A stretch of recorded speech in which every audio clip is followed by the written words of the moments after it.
This is Matt for Into Boxing. I'd like to be joined by the IBO World Champion, Cinderella man Maxi Hughes. Maxi, it's been a while since we spoke. How's things? Yeah, good, mate, yeah. I'm no longer known as the Cinderella man. I think people are now accepting that I am actually this good. So I think the Cinderella man is, that tag's just going now. Are you going to come up with a new tag then for obviously the bigger fights that you're going to come with? You're going to put something else to it? Just me normal. Well, I never asked for it, but it's now my alias on BoxRec and everyone chants it Maximus. It's not a bad one. We're all lads in village just started chanting it, so I'll stick with that. It's a good one, isn't it? Not many better than that. Absolutely not. Last time we spoke, you were on the verge of that world title shot against Giovanni Straffon. Yeah. It was an incredible night. You boxed beautifully. Talk to me about that night, the feeling after getting announced and the new, after all the journey you've been on and the point of thinking about jacking in and you got to that point. Talk to me about that night. It must have been really special for you. Yeah, like when we spoke in build up to it, again I were a massive underdog in it, which I loved. But yeah, like I said to you, I says you get them fighters who have that career defining night, like the Calzaghe Lacey, and I said it was going to be mine. The stars were aligning themselves for that night. It were a good night in Yorkshire at Headingley, big bill. So yeah, it just were perfect, and ultimately it was down to me that it wasn't just luck, fate. Yeah. I went out and I earned it. I put the graft in training. I'd worked hard, and I stepped up levels and got job done. And let's not forget, the guy that you went in with beat the guy everyone was talking about in James Tennyson as being this. And don't get me wrong, he's a brilliant fighter, James Tennyson. A lot of time for him, devastating puncher, and you went and did a job on that guy. So it wasn't just a case of this is an easy route to get you into the rankings or anything. He was a genuine tough opponent, and you did a job on him. What's it like now? You're a full-time boxer. Before you were telling me you've managed to take a bit of time off from your work. You're now fully committed to this all the time. Talk to me, what's that feeling like, waking up and knowing your only job is boxing and as a world champion? After taking my daughter to school. Yeah, well, yeah, standard, yeah. Yeah, but yeah, I love it. This is, I said, and in the build-up to that fight, I loved the build-up and all the interviews and stuff. I said, this isn't just going to be a one-off. I'm not putting everything into it for it to be a one-off. I'm going to win this, and I'm going to, this kind of lifestyle, I'm going to continue it, and I've gone out and I've done it. So it's results. It's a result of just hard work and really, really believing in myself. I was given that opportunity. It's like I'd done well in my previous fight, so Eddie were pleased with me. But Eddie don't like doing easy fights, so he's like, all right, yeah, you've done well. There's an opportunity against this kid who's just come over and done this. There you go. And it's like take it or leave it. And I chomped at a bit. I thought I'll have a bit of that. I fancied myself in that, and I showed our level above that night. Not just that, you talk about the build-up. I mean, I wouldn't wear these, but Jesus, you wore these Crocs that said "and the new on." So I mean, yeah, each their own. So for this next fight, are you having Crocs with the words "and still"? Is you doing something like that? Yeah, depends what kind of march we have. Like back end of August, September. Weather were alright, wasn't it? But I could wear socks and Crocs, couldn't I? So yeah. But what the tricky bit is, I think there's only four holes across. Oh, so nightmare. I could say still with one L, but then people will think I'm illiterate, which I am. my iPhone autocorrect makes me look like I can spell. There's a few occasions where I try and spell a certain word, I can't even get close, and the phone just says cannot find replacement. So I know how bad my spelling is if my phone. Yeah. So I'll see what I can do. See what letters I can get put on my Crocs. I'm sure your creative mind will think of something.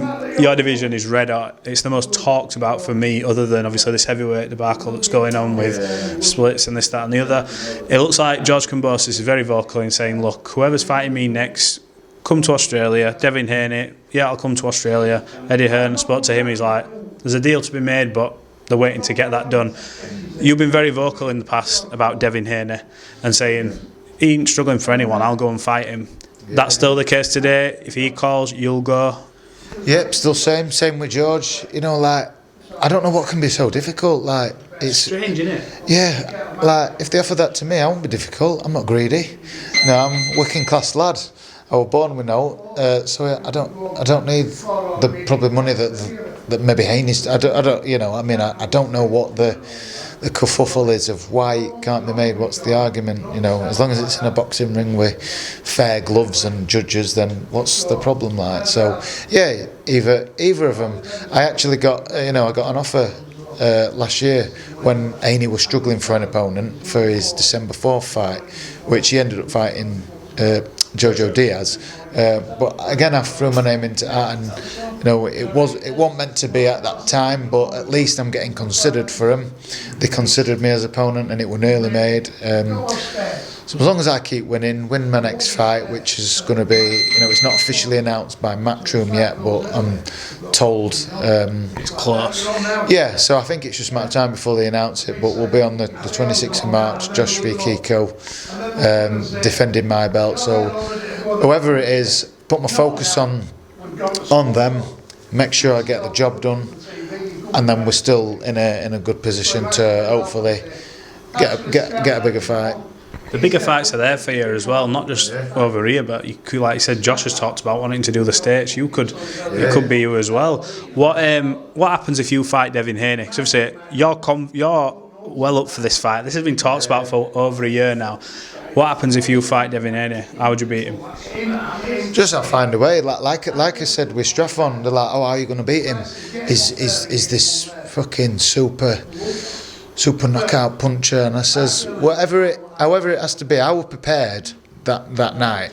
I said in build up, if I go out first round and I'm able to jab his head off, then I'll jab his head off for full 12 rounds, if that's what I need to do. But you know, it so happens I think I let more than a jab go that night. But I found a way. I found what worked, and it would be the same with Haney. Obviously, nobody will give me a chance just like the rest of my career when I've stepped up. So it'd be great, and I'd love proving people wrong. Although I'm the typical kind of guy who won't get credit. I'll go over there, big upset, beat Devin Haney, like, oh, Devin wasn't actually that good, don't worry. Yeah, but you're not the WBC franchise champion, so you're not the real champion. I'm like, fucking hell, you just can't win, can you?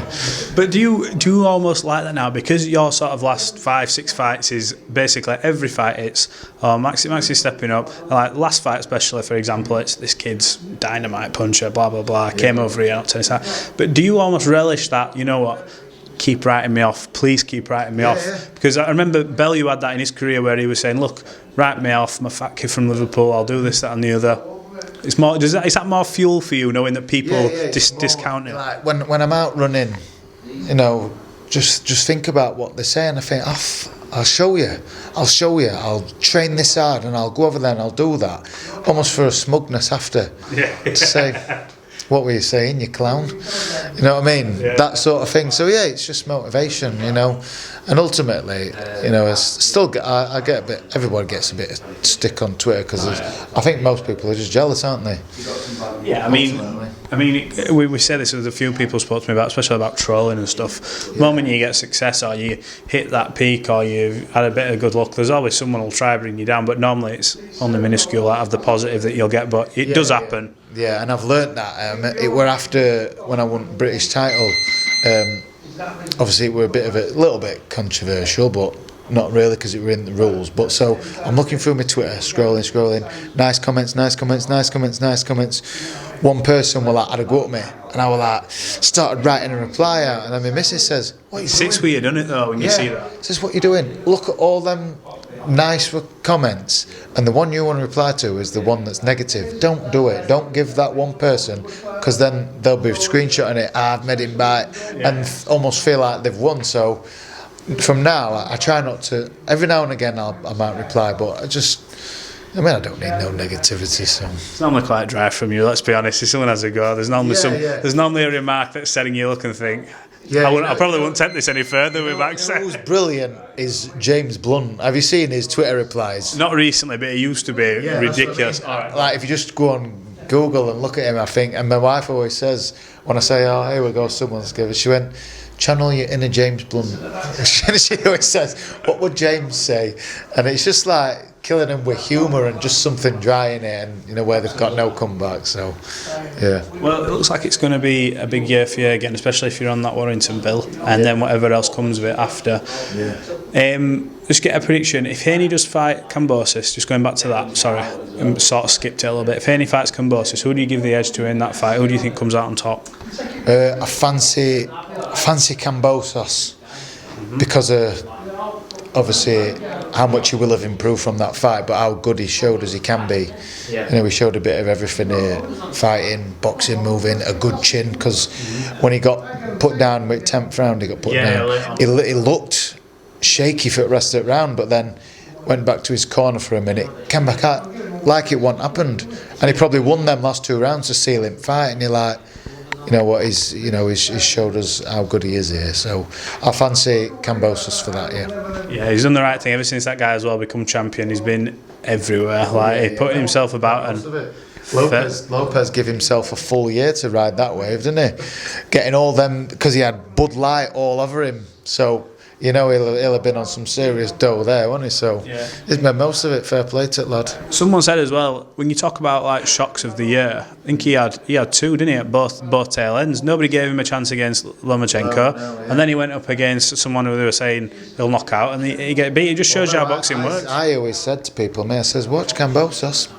I says, the way I'd seen him train Lopez, who were living the high life, fucking out here, mixing with him, blah, blah, blah, loving it, he'd earned it, but like they say, there's that saying, it's harder to defend a title than win one, because maybe that hunger, that bit of fame, that money, the attention, it might just go, and I think it had gone to him, and when I was watching Kambosos, it kept getting put off, didn't it, they had all that... 4 or 5 with Triller and all that, wasn't it? Yeah, all that bollocks with Triller, and then fight week of the first fight, Lopez got COVID, fight week, and I know that Kambosos had lost a grandparent. His missus had a new baby, and he'd been away from his family, so he had his head down, and I thought, he's going to have a bit between his teeth for this, he ain't getting beat here. And I said to people when they were like, oh yeah, Lopez will probably do him, I says, you want to watch this Kambosos? He's coming with it, and he did it, didn't he? Incredible performance. It's a division that's just got stacked full of talent, no matter where you look. Trouble now with it being, if Haney and Kambosos fight, you're going to have an undisputed.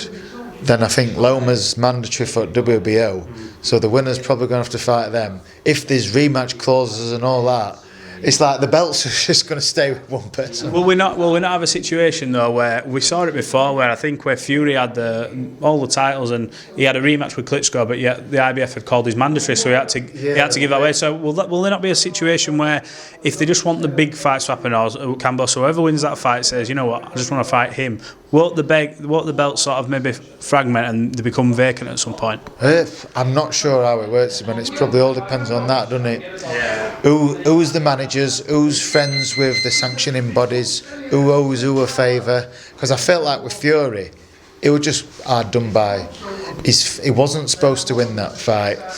The media and people don't like him because he's brash. He's not afraid to say what he feels, what comes to his mind, whatever comes into his mind, he'll speak it. So that doesn't always go down well with the hierarchy, and that does it. Whereas Klitschko was a model citizen, and Joshua, like Fury calls him, a puppet, robot. So they're like good media trained and stuff like that. So I felt like they were just unfair. Like, would they have done that with Klitschko? You know what I mean? If roles were reversed and they were IBF, would they say, well, if you take your rematch clause, which is contracted, we'll strip you of your IBF? Would they have done that with Klitschko? I don't think they will have done. It was very strange when it happened. Strange crack. One final one just before we go, a bit of a curveball for you. So your career, it could be like a movie with how it's gone, with your ups and downs. Yeah. So get in touch with, what is his name, Martin Scorsese, is it? yeah, you're near enough. I ain't going to even attempt that, but I know what you mean. Yeah. Right, so tell me now, who plays Maxi Hughes in the Maxi Hughes movie? Now then. Pick.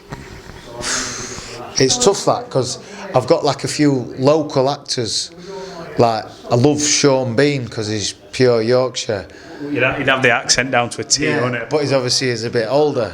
I'd say I'm a bit younger looking than Sean. I love Stephen Graham. Oh, wow. But yeah, I don't know. Can I come back to this one? It's your movie. Pick someone. There's that many though, isn't there? Who do I like a lot of actors. Just let me have a quick minute. Go on, you're alright, I've got time.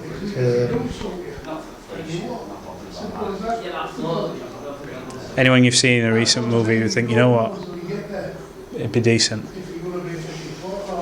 There's loads. It's like I'm on spot and I'm struggling. I tell you what, we'll come back to that, and you can send me the video of who it is, and you can put a picture. And I'll add it onto this, or I'll add it on as a separate post. Yeah, 100%. Put that one on there. Yeah, I will find someone. Yeah.